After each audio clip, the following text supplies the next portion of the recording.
You're listening to the AID Network.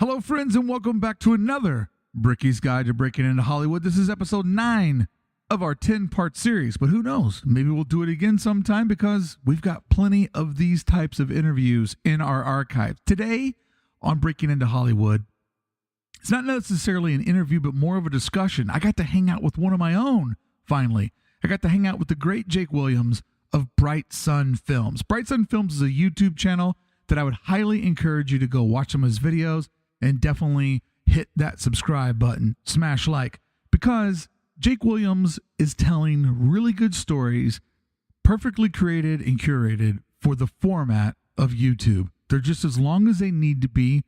They hit the moment of telling the story, telling you the place that he goes to and adventures at, and then when it's time to wrap it up, it's done. It doesn't have to get stretched out to fill a TV format or content. He's not caught in a grind where he needs to make 13 of these in 6 months with a limited budget. He sits down, makes these in his Toronto apartment, and when they're done, they go up, usually every other Friday. And what he does is he explores abandoned physical places, but abandoned ideas from the entertainment industry, maybe where the entertainment and hospitality industry meet, you know, abandoned amusement parks, abandoned hotels, just basically sort of resort places that for one reason or another just didn't pan out or work out. And as he's gotten older and matured with his channel, because he actually did start when he was back in high school, you start to see the evolution of a creator. And it was fantastic to sit across from a fellow creator and have a discussion, you know, part interview, part discussion about what it's like to do these jobs for a living. The fun part of this interview, and the reason why I decided to make this one of the 10 that I pulled for Brickey's Guide to Breaking into Hollywood, because a lot of the people that have been on this week are actually people that have jobs, you know, embedded in physically in Hollywood and also in the quote unquote entertainment industry. But we've pivoted here with these series of episodes showing you that you can be in the entertainment industry, whether it's actually moving to Hollywood, or you can do it from your apartment in Toronto. You can do it whenever you give yourself the permission to do it. We have so many tools today through the mediums of YouTube, podcasting, whatever it is you want to get into. If you own a computer, you have all the software you need to get started. So I wanted to make sure in this collection, not just show you people that work at studios that have these, you know, luxurious jobs, but to show you the working class creative, how you and I can get on board and do it. So a discussion between me, who's successful at podcasting, and Jake, who's successful at YouTube. I thought that would be a great conversation for you to start to wrap your mind around. You don't have to wait for someone to give you permission. Well, you do, but that person is you and no one else. In today's episode, we talk about how you monetize your efforts once you get started, how Jake has been able to use advertising through the YouTube AdSense, the Google AdSense to monetize Bright Sun Films, and how I was able to fund this off of the audience. To hear today's complete episode, you'll need to fund this show and go over to aidpodcast.com and become a member of the Circle of Trust, which unlocks now over 800 interviews and the full version of today's.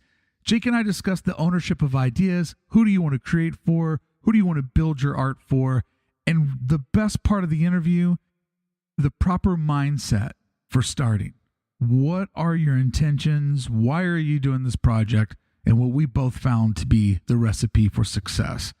Hey, today's episode and all episodes are sponsored by my friends over at jackprince.com. Whatever you're building, let Jack Prince help you build it. Free shipping nationwide and low industry prices. Whatever you need to make, it's a possibility. They're making it over at Jack Prince. jackprince.com/circle of trust. You'll save money by making it with them. Let's get to episode 765 with Jake Williams of Bright Sun Films. This is a fantastic roadmap of how you can get started on building your own unique path in the world of entertainment.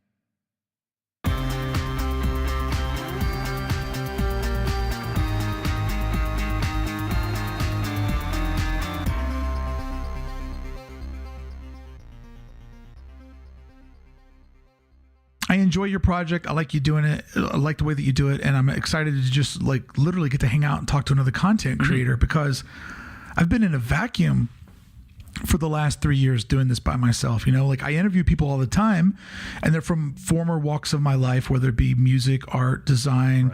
Right. Everybody's got business in common. You can always talk business with people, but people ask me questions about the podcast and about my content. And I'm just like, I don't want to be mean to people because they just like the product and they want to give advice. I'm like, it doesn't work that way. Yeah. Like, trust me, I've thought about every way that this could be done, and this is the way that it works. Mm-hmm. Speaking of the way that it works, how did you start monetizing your YouTube channel? What was the first, did you just start doing like the YouTube ads that they just automatically place in there for you? Yeah, I way back in the day, way back when Abandon first came out, I first monetized the videos just to give them to charity. Mm-hmm. And that was solely what I was doing for a good part of that year. And then later on, I was thinking about going to college and everything. And then that's where I kind of realized, okay, I should probably start, getting a job or focusing heavier on YouTube. And that's what I did. And YouTube really got to the point where I could pay for college and everything. And which is why I've actually moved here. Out my window, there's a college which I was going to. Are you still going there? No. You dropped out? I didn't drop out. I moved here. This is a terrible story. I moved out to Mississauga, which is where I am. I was going to college. Family lives down in the Falls. Yep. So I moved about an hour and a half from my parents. Yep. And got my own apartment and went to college for a week. And then they came to me and said, well, actually, we looked into your profile and you don't actually have the right credentials for this course.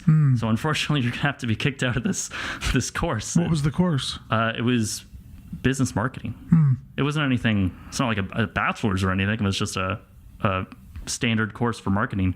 But I didn't have the right credentials. They only found that out after I started attending there. And so I was out. See, that's what I hate about institutionalized thinking is that you were already marketing in the real world. You already know how to run a business. Yeah. You already are qualified to work for. If you wanted to go down to City TV, you could be like, hey, this is what I could do. What do you got for me? You could go over to CBC. Like, what do you got for me? Like, I hate that they make you do one piece of red tape to get past the other. And it's all based on money, not on individual performance. That's why when I started school, I said, I'm going to start college, but I will definitely make sure that I drop out of college because all my heroes are dropouts. And I only have 3 credit hours left, but fuck those 3 credit hours. I don't need them. That's the way to do it. I don't need them. It's part of my punk rock charm. Yeah. So you flipped on the switch where YouTube like places the ads for you. Yeah. At 400,000 followers and videos that get 1 million views. Is that slice of your earnings, we're going to look at your money now as a pizza. Right. How big is that slice? Can you make good money off of that? Just from YouTube ads? That's probably, that's about 90% of my income. It's a big part of your pizza. A huge part of the pizza. It's like the Pac-Man, right? Yeah. It's the Pac-Man part of your pizza. That's pretty big. And that is, if you just said, you know what, all Shave Club is a lot of work, Skillshare is a lot of work, Squarespace is a lot of work, I just want to go with my Pac-Man, could you live off of that? Well, Patreon's a big part of it too, but the thing with YouTube... Patreon, I've never quite understood a crack. And people wanted me to go the route of Patreon. I said... You don't understand Patreon. Well, I understand it, but I don't understand anybody who's making... Are you making good money at Patreon? It's not sustainable. That's the problem with it. If I dropped everything, I couldn't do it. But okay, I understand that. Yeah. People wanted me to go to Patreon, and I was like, look, I'm a grown man. I need to pay bills. It ain't going to happen through Patreon. That's like for hobbyists, but it ain't going to happen for me. But you could also make the argument that if YouTube just everything just crashed and you were only getting a couple $100s off of YouTube, then that extra Patreon could kind of contribute to that whole pie to where it might be actually sustainable. I get it. I think it's a flawed system, the Patreon. I don't like the way that it shows also your revenue. Yeah. Well, you can turn that off. I'm a voyeur. I wouldn't turn it off, but I hate that it's there. That's how I'm argumentative in that way, Jake. When are you going to learn, Jake? I do everything the hard way. Yeah. Okay. So you have YouTube is the Pac-Man. Right. And in his mouth, we have a delicious slice of pie called Patreon that you love. And now you have started doing direct ads where you're actually going to shave in a building, but you guys forgot to bring the fucking light bulb. Classic. Didn't work out too well, did it? No. Yeah. And so now you're doing those. And are you brokering those deals yourself, or are you part of an ad network? I work with an agency who then works with the advertisers. That's the way to do it. That's the way to do it. Yeah, that's the way I do it too. Yeah. And they call me when they need me, and then I'm dead to them when they don't. Yeah, that's the phone's either like really, the email's either like lit up because it's Christmas and everybody has ad money, or it's January and February, and I could be like, hey, got a big get on the show, and they just email me back a gif of a tumbleweed, and I'm like, oh, okay, now I know where I stand. So that's how you're able to earn it and turn it into a job. Yeah. But where do you want to go from here? We've been talking with... Who's this we, white man? I can't drop any names. Oh, you have partners? We don't have partners, but we've been talking with film agencies. Nice. Out in... So we is you in a film agency, or do you have a partner in this? Well, I want to work with other creators for it because I'm not qualified enough to do my own production right now. Hold on. You're not qualified enough? No, I'm not qualified. What are you talking about? I can't direct people. I don't know what to do. I don't know what I'm doing. Well, you do a good job of faking it. I guess so. You're a great fake. Jake the fake. No, I can only make good things, and if I make one bad thing, I'm going to be very upset. And so you're a perfectionist. Oh, yeah. Yeah. Oh, yeah. When you were doing this in high school, were mom and dad like, Jakey, you want to maybe go play some t-ball with the other kids? You want to go skateboarding, or you want to go ride your bike? Like, were they worried that, like, Spielberg was upstairs and wouldn't get his face out of his iMac? A little bit. They did not think that this would be a real job. They never thought YouTube could be a real job. So they're obviously they're a lot more supportive now, and they're really into what I do. And pause for a minute. Love that. Mr. and Mrs. Williams, I'm so glad that you were wrong. Go ahead. You can take back over now.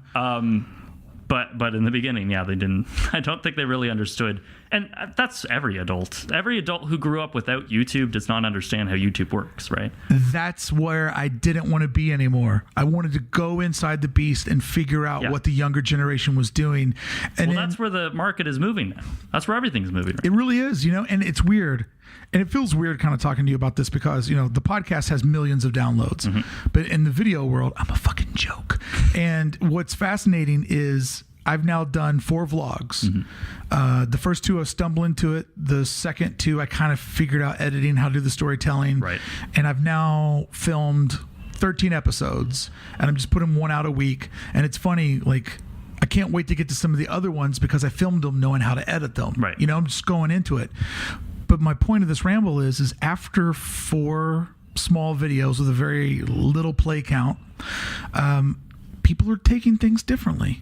They're looking at me and the whole product differently because they can see it. Yeah. And I think that people will always have a certain amount of respect for TV. And the TV's moved over to the iMac. You and I are getting ready to move over to the highway as we blow out the side of this building because the wind's sounding vicious.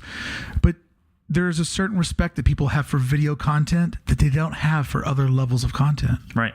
Well, especially producers now they're getting more interested in the low budget, kind of micro budget producers that are book report videos, bringing their audience of hundreds of thousands of people now, right? Yeah. So, I mean, you have some episodes that have had more people watch them than a second tier sitcom on Fox, NBC, CBS, or ABC. I mean, shows that are pulling in 800,000 people per show or per episode. Per episode. There you go. I mean, that's equivalent to that. That's actually laughable to some of the videos that are on YouTube, right? Yeah. And the problem with those are, from people that I've talked to in the industry, is they're not fit for television. They're laughable when a producer tries to make it into something. And every single show that has come from YouTube has failed. Because it doesn't need to. This is okay, Jake. Oh man. You know what? I gotta go get my coffee, everybody. You can just hang out with Jake. He knows how to talk. You got me fired up, Jake. I gotta get that coffee. All right, I'm back. Back in the room. I know you all missed. How's a coffee? Oh my God. Biggest. Oh shit. Oh no. Oh no, Jake. Now you're ruining my house. I just put a stain on his carpet. All right, let me just put this on the book. All right, Jake. This is the point we're getting at. Right. And we'll clean up that coffee stain when we're done. This is the point we want to get at here. There was a moment where my agent was trying to get an idea of me in Netflix, in that sort of world. Mm-hmm. And I think now, if I could have it my way, I think I'd rather just be doing my own thing. You know? Because with the podcast, what I've been able to do is I've been able to fund my podcast through the audience. My audience pays me a monthly subscription or an annual subscription for bonus content that they get daily. It also unlocks the archive of over 750 episodes. Mm-hmm. And I'm in control of me. I don't need to worry about the YouTube algorithm getting weird. Well, you also don't want to sell your brand, which is something I've always been afraid of, because if I were approached with an offer to buy Abandoned from me and I just sign on as an executive producer for, say, Netflix or HBO or whatever, I'd just be scared to lose Abandoned, because I love my show so much and I don't want to lose it, you know? But it fits the 12-minute format. If you go over to Netflix, great people at Netflix, but if you go over to Netflix and they want you to do 13 of them and they want them to be an hour long, and then you're working with all these different crews, it's going to spin out of control. It's going to get away from you. It might succeed and it might be huge. It might fail and you don't own it anymore and you can't get back to it. Exactly. Yeah. And you might have to, the whole time you get a massive advance, be like, well, they just gave me $5 million, but I want to keep at least 2 of it because I might have to buy it back if it all abandons ship. Mm-hmm. And I really believe that if you gave me the chance right now, like if a genie popped up and be like, yo, you want to be big on Netflix? You want to be big on YouTube? I'm like, I'd rather be Casey Neistat than a guy over on Netflix, because at least Casey Neistat is running his own rig and he can do it how he wants to, the way he wants to. People have a direct communication to him, and he's a very, very good storyteller about his life. And the reason why these things fail is because they're not supposed to be on the TV format. They're where they need to be. You look at Abandoned, which is my show, and then you look at... God, this guy won't stop plugging today. All he wants to do is talk about himself. It's like it's his interview. And then you look at a show like Abandoned, which was by Vice, same name. Mm-hmm. Who came first? I did. There you go. Vice came after. Yeah. But the show that Vice produced, I don't know any people at Vice. Yeah. So I don't know if they're good people or not. I know the old guard. I know when it was like a cocaine party in Toronto. Yeah. And then it became like a TV network. Yeah. I'm like, those guys used to be party dudes. How did it become a TV network? The show, in my personal opinion, I don't know the ratings. I haven't really looked. I don't really care. But in my opinion, the show did not work at all. It didn't. They got a host who didn't. He was a skateboarder, a Canadian skateboarder. Didn't really make sense for that kind of show. They didn't really spend much time on actual abandoned places. It was a very kind of it disjointed. It didn't work. It was disjointed. It was lazy. It was very it didn't have a focus, I don't think, and I think that's why it never really worked. Yeah, because they did topics. They did Rolling Acres Mall. They did North Wilkesboro Speedway, and they just didn't really. They talked to the wrong people, and they looked at the wrong things, and it was just a lot of crude jokes, and they didn't really respect the properties, and I think they didn't tell history. That's the problem. You do it from a place of love. Yeah. And I think that's like me. You have the sickness of being obsessed with like city planning and how things come together, and you always do it on a basis of love. And you normally say, oh, seemed like this was going to work out. Yeah. But I never do a topic that I'm not interested in. Me too. I won't interview my rule for being on my show is I don't care how big your following is. Mm-hmm. I just have to be able to find something in you that I'm really excited to learn more about, that I'm excited to talk about, something I'm excited to sell to the audience is this is a good person. And I always look at the person that I sit across from and go, how are they different than the other 700 episodes? Yeah. How can we have a new conversation today? Well, that's how it should be, right? You shouldn't you shouldn't do things creatively if you're not interested yourself in it. Yep. I think that's a problem with a lot of the channels on YouTube and television. Jake, I love you. You're so right, because you started this as a hobby in high school. Yeah.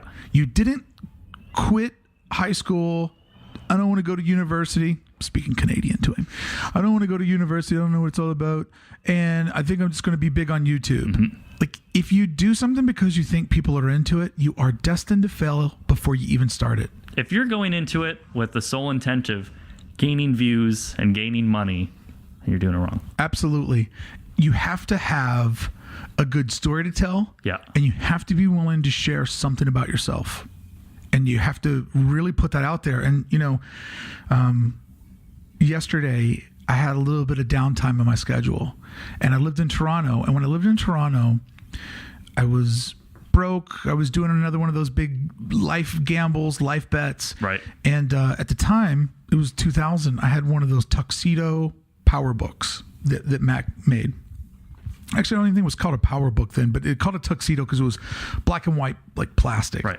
And the building I was in, old Toronto apartment building, had a power surge, and it zapped my hard drive. Mm-hmm. So my computer, where I did all of my work, my communication portal back to the States where I was, employed, it's just not there one day. And I don't have a savings account to replace it. That's scary. And I've been working on my own my whole life, and this is the moment where I'm like, it might come to an end today. Mm-hmm. Because I was never able to save up enough to have a backup plan. Like, I was always just coasting on, if this works out, then that'll work out. And it didn't work out. And so yesterday I thought, I've got the camera, I'm in Toronto, I should go stand out in front of my apartment building and tell everybody that 18 years ago, I almost had to go back to Kentucky with my tail between my legs. And for the first time in my life, I almost had to admit defeat, that it didn't work out for me. And I told that story, and then I pulled out my iPhone and I called my friend who loaned me $800 to buy an iMac, and I just thanked him. And I just said, look, man, you giving me that $800 loan, there's no doubt in my mind that that's why I'm able to be in LA today and able to be doing the podcast and able to be doing all these fantastic dreamlike things, because somebody believed in me and helped me out. And it's one thing to think that. It's another thing to put a camera in front of your face and to tell it. Say it, yeah. And to try to say it in a way that that you can edit it up and get it out efficiently and not feel like you're fishing or that you're trying to be sad to get attention, but to literally be like, look, man, I want everybody to know that's ever looked at something I did as it's glamorous and it's fancy. Blood, sweat, and tears and years behind it all. This is where it came from, right? Yeah. And, sometimes the things that almost make you fall off the horse will actually make you ride better, and it was one of those moments. So I do like that you're trying to inject more of your personality in there. You're trying to be more part of the brand, and, it'll be interesting to see how that works. And hosting is a really weird thing. You take a great topic like abandon, but you just put a real douchey, like, hey, today we're going to go see a hospital. And guess what? Now the hospital's sick and on Lifeline. It just doesn't fucking work, man. No, it doesn't. I mean, how many things have you seen where a bad host just ruins the whole thing? Oh, yeah. My show. Yeah. Ruined by the host. But no, you do see that a lot where it's just like, this, tone it down, man. Because when I started to do the vlogging thing, a buddy of mine sort of broke it down to me. He's like, it'll work for you because you're always meeting interesting people. You're always going to interesting places, and you have an interesting story to tell. And as always, I just started making mine, and then I started looking at other vloggers. And the number one thing I realized, Jake, and this is what separates you from a lot of people on YouTube, is a lot of people just want to be famous, but they have no story to tell. No. That's exactly what it is. Yeah. They're just in front of the camera to be in front of the camera, but they have no story to tell. They just have a black hole in their body, a want with no effort to back it up. Yep. We always make fun of the Urbex channels who fake ghosts and everything. Yeah. Those are the worst. I can't stand those people. But dude, I was watching this guy who was like telling you like secret creepy things about Disneyland. One of those lists. Oh yeah. And he's like, first off, the guy's voice, it was one of the worst reads I've ever heard. And he goes, this is my Instagram. You can go there to see a picture of me. And I'm like, what is this? Like, the guy, I was laughing so hard at the production, but then they're like, this is a rare piece of footage of a ghost going up behind Sleeping Beauty's castle. I'm like, what the fuck am I watching here, man? And that's the thing. Like, you can get in there and you can doctor all that stuff up. And you should never try to fool the audience. You should never try to pull a fast one over in the audience, because that's the fastest way to lose your audience. Unless you're, I mean, that's exactly. We did a video. Who's this we, Jake? Okay, this time it was Brennan from Uncharted Travel and I. Who did a 400,000 subscriber special. Yeah. And that was just a riff fun. That just came out last week, right? Last Friday. Yeah, I've been traveling and I saw it, and here's my greatest honor to you. I want to wait till I'm at home, away from the family, away from the mess, so I can sit back and enjoy it. But I did see you did the 400K special. You gotta watch it. It's unlike anything else we've done. It was just a funny parody, but it's absolutely chaotic. It's truly unbelievable. It's awesome. You gotta watch it. Yeah, I can't wait to see it. That's why I'm holding it in the reserve for when I can enjoy it. All right, so let's do this. Where do you see this going for guys like you and I? It's hard to say. YouTube seems like it's always on life support and about to collapse at any second, which scares me. But media is going to continue going in this path. I think it's going to continue going online, and smaller creators like you and I who aren't the gigantic million, who don't have million followers. I think those people are going to rise up, and I think people who enjoy the quality and the personality of those smaller people, I think that's what's really going to take off. Well, for me, I think the entertainment industry is bloated. It's gotten big. Oh yeah. And I think that because there's so much access, because I can access your show, and I can go find a fellow weirdo that cares about the same things that I care about and enjoy it for a solid 15 minutes, and it fits into a nice pocket of my life. That's a powerful tool to be able to just go find your tribe, your people. My audience, by no stretch of the imagination, is massive, but it's dedicated, and they're tuned in. And I was on an ad network, and they accused me of juking the numbers. Because they go, you're one of the smallest podcasts on our network, but you're getting the biggest return on investment. What are you doing over there? And I go, well, let me explain something to you. I know you have podcasts that get 100,000 downloads per episode, and I know that I'm very far from that. But let me ask you, out of all the other podcasts that are in part of this ad campaign, are any of the other listeners paying for the content? And they said, no. I said, are any of those other episodes around Monday through Friday? No. Do any of those other episodes have a catalog of 700 episodes where the audience has spent the last 5 years with the host, getting to know them, the ups and downs of their life, and feels like that person is a person in their life?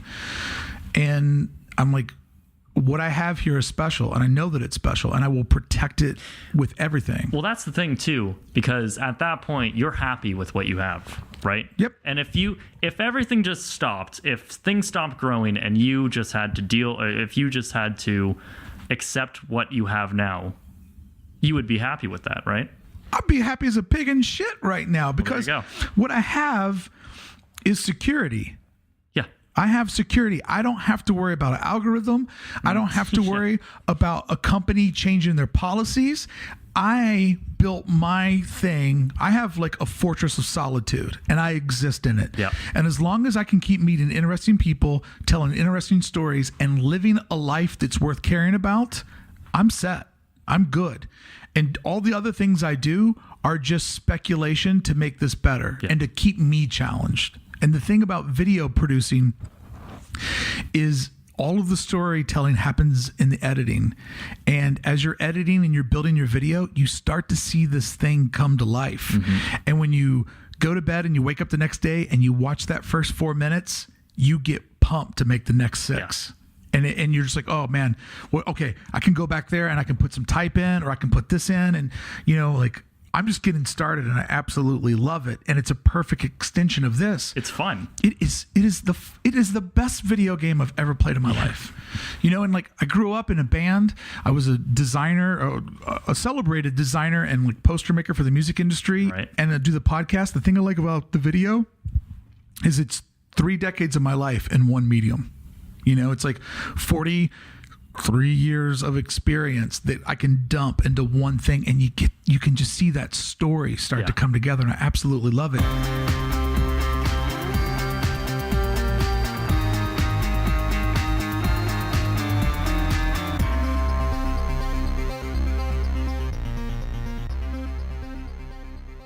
There you go, friends, a discussion with Jake Williams of Bright Sun Films. By all means, please go over to YouTube and watch one of his videos. And if you're on YouTube right now, just jump over there and watch one. I can encourage you to go there, but I know once you do, you'll be happy that you did. You'll enjoy his videos. Done with a lot of TLC, and the learning curve, if you start back at the beginning, it's been fantastic to watch him turn into a more and more mature creator on the platform. I had a good time talking to one of my own. If you want to hear the entire conversation, by all means, head over to aidpodcast.com, become a member of the Circle of Trust, which brings us here. We've still got 75 more new episodes before we wrap up our 2018 season, and you have no idea the people I've been interviewing this past week.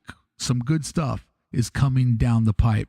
All right. Thank you so much for listening, Pike. Thank you so much for listening. Thank you so much for being a member of the Circle of Trust. I'll be back here tomorrow with our final episode of Breaking into Hollywood.